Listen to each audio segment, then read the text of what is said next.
आज के इस रिवीजन लेक्चर में हम लोग वेट या इलेक्ट्रोकेमिकल कोरोजन को डिस्कस करेंगे। कुछ बच्चों को इसमें प्रॉब्लम आ रही है, तो आज हम इन शॉर्ट इसको फिर से देखेंगे कि वेट और इलेक्ट्रोकेमिकल कोरोजन क्या है। वेट का मतलब क्या है कि रिएक्शन या मीडियम या आपका जो एनवायरनमेंट है ये आपका वेट पोजीशन में होना चाहिए, यानी कि लिक्विड हो। ठीक है। इलेक्ट्रोकेमिकल का मतलब है कि इस मीडियम में इलेक्ट्रोकेमिकल रिएक्शंस परफॉर्म होनी चाहिए। इलेक्ट्रोकेमिकल रिएक्शन परफॉर्म होने के लिए नेसेसरी है कि मीडियम आपका लाइक एन इलेक्ट्रोलाइट, ठीक है, इस तरह का होना चाहिए।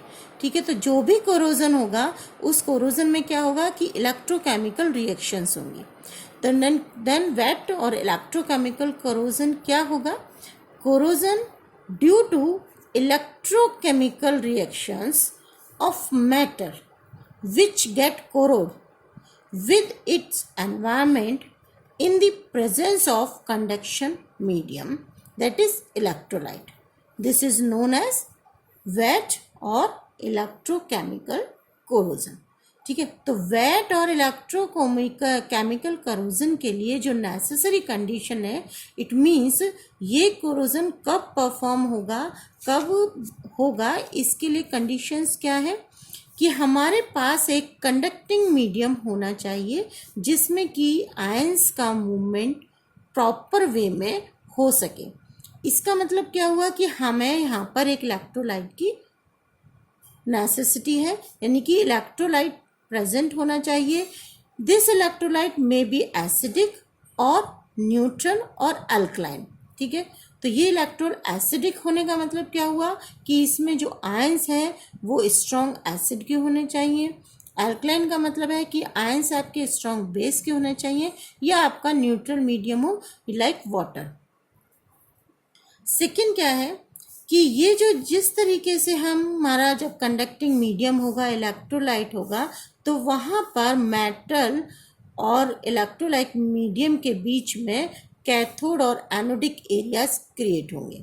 तो उस मेटल के अंदर अगर हमने सिंगल मेटल लिया है तो मेटल के अंदर ही cathodic and anodic area develop होने चाहिए।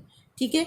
जिससे कि कैथोडिक और एनोडिक एरिया होने के कारण इलेक्ट्रॉन्स का फ्लो हम शो कर सकते हैं। इलेक्ट्रॉन्स का फ्लो प्रॉपर वे में होगा तो एनोड पर कोरोजन क्रिएट होगा, और एनोड पर कोरोजन होने के कारण कैथोड तक इलेक्ट्रॉन वाया मेटल मूव करेंगे। ठीक है। तो यहाँ पर ये आपके कैथोड और एनोडिक एरिया दोनों ही एक दूसरे के कांटेक्ट में होने चाहिए। ये नेसेसरी कंडीशंस हैं। मैकेनिज्म क्या होगी, हम प्रीवियस लेक्चर में अपने में पढ़ चुके हैं कि मैकेनिज्म क्या है। एनोड पर मैकेनिज्म एक ही मैकेनिज्म है। इट मींस एनोड पर मेटल का कोरोजन हो रहा है, यानी कि मेटल एज एनोड बिहेव कर रहा है तो उसका कोरोजन है, और कोरोजन में हमेशा ऑक्सीडेशन होता है, यानी कि metal get oxidise with the removal of electrons. ठीक है। तो यहाँ पर इलेक्ट्रॉन्स का इवोल्यूशन होगा और मेटल आपका पॉजिटिव स्टेट में आ जाएगा, यानी कि ऑक्सीडाइज हो जाएगा और इलेक्ट्रॉन का इवोल्यूशन हो रहा है। साइमल्टेनियसली कैथोड पर जो रिएक्शन होगी वो किस तरह से होगी, ये जो इलेक्ट्रॉन्स एनोड पर रिलीज हुए हैं या इवॉल्व आउट हुए हैं, ये इलेक्ट्रॉन्स इलेक्ट्रोलाइटिक मीडियम के थ्रू कैथोड तक पहुंचते हैं। यहाँ कैथोड पर जब ये इलेक्ट्रॉन पहुंचते हैं तो इलेक्ट्रोलाइटिक मीडियम के अकॉर्डिंग दो कंडीशंस हमारे पास आती हैं। फर्स्ट है evolution of hydrogen. It means या तो हाइड्रोजन का इवोल्यूशन हो, दूसरा है एब्जॉर्प्शन ऑफ ऑक्सीजन, या फिर कैथोड पर ऑक्सीजन का एब्जॉर्प्शन हो। इन दोनों ही केसेस को हम डिस्कस करेंगे। इवोल्यूशन ऑफ हाइड्रोजन यानी कि हाइड्रोजन कैथोड पर इवोल्यूशन होगा हाइड्रोजन का, तो किस तरह से होगा? First of all we consider that electrolytic medium आपका किस तरह का है। इलेक्ट्रोलाइटिक मीडियम अगर एसिडिक है तो हाइड्रोजन के एवोल्यूशन के लिए कैथोड पर किस तरह से रिएक्शन परफॉर्म होगा, और अगर ये न्यूट्रल या अल्कलाइन मीडियम है तो किस तरह से रिएक्शन परफॉर्म होगा।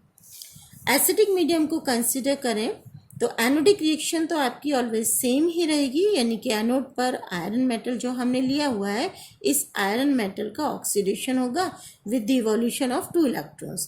कैथोड पर ये रिएक्शन किस तरह से होगा, हमने एसिडिक मीडियम लिया है। एसिडिक मीडियम का मतलब है कि हमारे पास H आयंस प्रेजेंट है।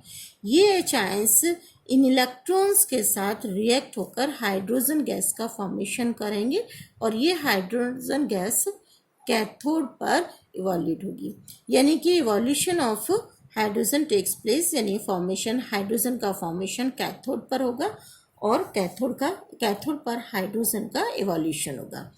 जो नेट रिएक्शन होगी वो नेट रिएक्शन में आपका हम इस तरह से इसको शो कर सकते हैं कि आयरन का 2 प्रोटॉन्स के साथ रिएक्शन होगा और आयरन ऑक्सीडाइज हो जाएगा एंड हाइड्रोजन का फॉर्मेशन होगा। इस केस में हमेशा जब एसिडिक मीडियम का केस होता है तो हमेशा यहाँ पर जो होता है वहाँ कैथोड स्मॉल होता है और एनोडिक एरिया अपना लार्ज होता है और इस तरह से रिएक्शन परफॉर्म होता है। सेकेंड अपना न्यूट्रल और अल्कलाइन मीडियम केस हम कंसिडर करें कि इलेक्ट्रोलाइट अगर आपका न्यूट्रल है या इलेक्ट्रोलाइट अल्कलाइन मीडियम है तो उस कंडीशन में रिएक्शन जो इलेक्ट्रोकेमिकल रिएक्शंस परफॉर्म होंगी किस तरह से होंगी। एनोड पर रिएक्शन जो होगी वो ऑक्सीडेशन होगा आयरन का। कैथोड पर रिएक्शन न्यूट्रल हमने लिया है तो यहाँ पर क्या हो गया, जैसे वाटर है न्यूट्रल है। अल्कलाइन मीडियम लिया तो हमारे पास हाइड्रोक्सिल आयंस प्रेजेंट हो जाते हैं। तो इस तरह से हमने न्यूट्रल मीडियम को ये देखिए कंसीडर किया है कि वाटर के साथ इलेक्ट्रॉन्स का रिएक्शन होगा और वाटर इलेक्ट्रॉन्स को एब्जॉर्ब करके हाइड्रोक्सिल आयन में कन्वर्ट हो जाएगा। जो नेट रिएक्शन होगी वो किस तरह से होगी, हाइड्रोजन हाइड्रोक्सिल आयन में कन्वर्ट होगा, हाइड्रोजन गैस का इवोल्यूशन होगा। नेट रिएक्शन का परफॉर्मेंस देखिए किस तरह से होगी, आयरन का वाटर के साथ रिएक्शन होगा क्योंकि न्यूट्रल मीडियम है। फेरस हाइड्रोक्साइड का फॉर्मेशन होगा और ये फेरस हाइड्रोक्साइड रस्ट में इसका कन्वर्जन होगा। रस्ट के लिए जहाँ हमने रिएक्शन लिखी हुई है वो ये रस्ट फॉर्मेशन की रिएक्शन है कि रस्ट किस तरह से बनेगा। ठीक है, हाइड्रोजन का इवोल्यूशन होगा। ये आपका टोटल कि हाइड्रोजन कैथोड पर किस तरह से इवोल्यूट होता है और किस तरह से रिएक्शन परफॉर्म होती है। सेकेंड केस जो हम कंसीडर करते हैं इसके अंदर हम देखें कि अगर कैथोड पर ऑक्सीजन का एब्जॉर्प्शन होता है तो एसिडिक मीडियम और न्यूट्रल या अल्कलाइन मीडियम में रिएक्शन किस तरह से होगी। एनोडिक रिएक्शन ऑलवेज सेम रहेगी। कैथोड पर रिएक्शन एसिडिक मीडियम में किस तरह से होगा, ऑक्सीजन की प्रेजेंस में है यानी कि एब्जॉर्प्शन ऑफ ऑक्सीजन। ऑक्सीजन के साथ हाइड्रोजन आयन, एसिडिक मीडियम है इसलिए हाइड्रोजन आयन प्रेजेंट होंगे सॉल्यूशन के अंदर। इलेक्ट्रॉन का एवोल्यूशन हुआ है एनोड पर, ये इलेक्ट्रॉन कैथोड पर पहुंचकर रिएक्शन परफॉर्म करेंगे और रिएक्शन के थ्रू हमें हाइड्रोक्सिल आयन का फॉर्मेशन मिलता है। जो नेट रिएक्शन होगी इस नेट रिएक्शन में फेरस हाइड्रोक्साइड का फॉर्मेशन होगा। ठीक है, सेकेंड आपका न्यूट्रल मीडियम कंसीडर कीजिए, इसमें भी anodic reaction as well as है। कैथोडिक रिएक्शन में जो परफॉर्म होगा न्यूट्रल रिएक्शन या अल्कलाइन मीडियम है इसलिए यहाँ पर एसिडिक आयंस नहीं होंगे बल्कि हमने न्यूट्रल मीडियम की तरीके से लिया वाटर को। वाटर है, ऑक्सीजन का एब्जॉर्प्शन होगा, इलेक्ट्रॉन के साथ रिएक्शन होगा कैथोड पर तो हाइड्रोक्सिल आयन का फॉर्मेशन होगा। नेट रिएक्शन वही होगी, आयरन आपका इलेक्ट्रोपॉजिटिव स्टेट में यानी कि फेरस आयन होगा, कैथोड पर हाइड्रोक्सिल आयन का फॉर्मेशन हुआ है और सोल्यूशन के अंदर हमारे पास मिलेगा फेरस हाइड्रोक्साइड। ये फेरस हाइड्रोक्साइड एनोड पर एज रस्ट कलेक्ट हो जाएगा, डिपॉजिट हो जाएगा। रस्ट की जो फॉर्मेशन होगा वो किस तरह से होगा, ये रस्ट फॉर्मेशन फेरस हाइड्रोक्साइड का वाटर और ऑक्सीजन के साथ रिएक्ट होकर फेरिक हाइड्रोक्साइड में कन्वर्ट हो जाएगा जब एक्सिस में ऑक्सीजन प्रेजेंट होगी। अगर एक्सिस में ऑक्सीजन प्रेजेंट नहीं है तो ये Fe3O4 में इसका कन्वर्जन होता है। दैट्स ऑल फॉर वेट और इलेक्ट्रोकेमिकल कोरोजन रिएक्शन। एंड एक क्वेश्चन और अराइज होता है कि हमें कोरोजन के लिए आयनिक मीडियम या इलेक्ट्रोलाइटिक मीडियम की सिग्निफिकेंस यानी कि उनकी इम्पोर्टेंस क्या है। वेट कोरोजन है, इट मीन्स लिक्विड स्टेट हमें रिक्वायर्ड है कोरोजन प्रोसेस होने के लिए। कोरोजन प्रोसेस होने के लिए जब लिक्विड मीडियम हमें रिक्वायर्ड है तो ऐसी कंडीशन में अगर आयनिक मीडियम होगा तो इलेक्ट्रॉन का फ्लो प्रॉपर वे में होगा, यानी कि इलेक्ट्रॉन आपके एनोड से कैथोड पर प्रॉपर वे में मूव कर पाएंगे। इलेक्ट्रोलाइटिक मीडियम या आयंस पर इस तरह से ही डिपेंड करता है।